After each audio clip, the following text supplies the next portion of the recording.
Hey everybody, it's Daren Baker of dbaker Designs coming to you. It's day 5 of the big heart that we're making for Miles City Church.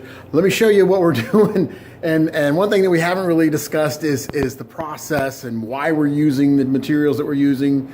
So let's take a look at this really quick. There's the heart. I'll back up a little bit. You can kind of see it. Oh, let me readjust there. You can see it there.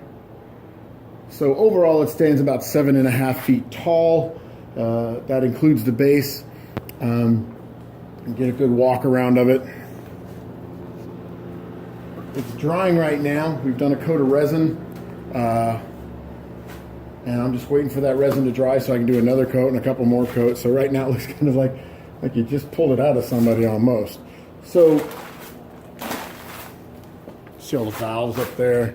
So what we're going to do is once this is done, we'll come back and we'll sand it down, smooth it out a whole lot. Once I get the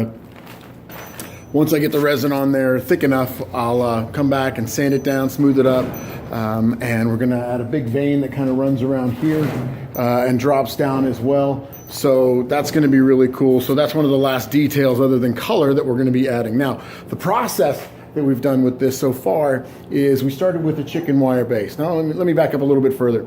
The client wanted a really big heart that you could put a light in and it would glow and you could kind of make it throb or do whatever you wanted it to do.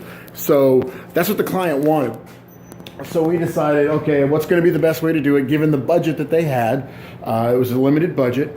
Normally what I might do is just sculpt the whole thing out of foam and then make a mold of it, a fiberglass mold, and then do the whole thing in fiberglass.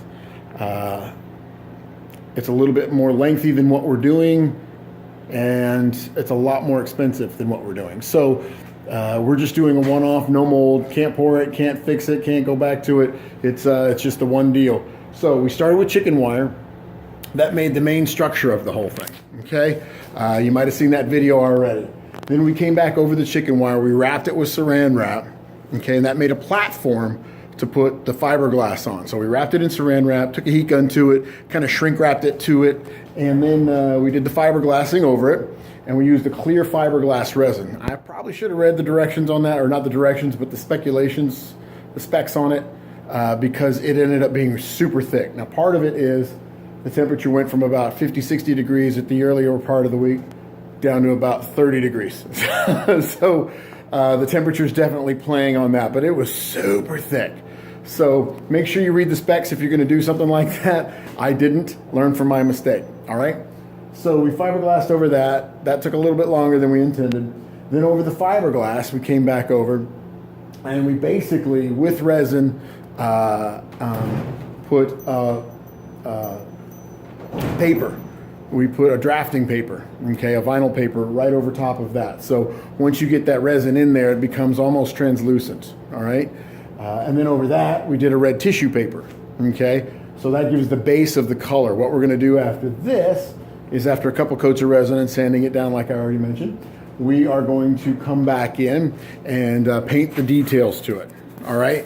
So big vein going to be sculpted in there today, and then that'll be put on there. More resin, more resin, more resin. Just kind of coat the whole thing, get it nice and thick and sturdy, and then we'll come back and we'll do a lot of the detail painting next week on Monday. So we anticipate it taking 6 to 7 days total.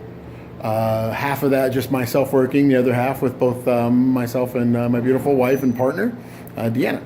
So. That's where we're at. That's the process. If you have any questions, man, give us a holler. All right? God bless. We'll talk to you soon.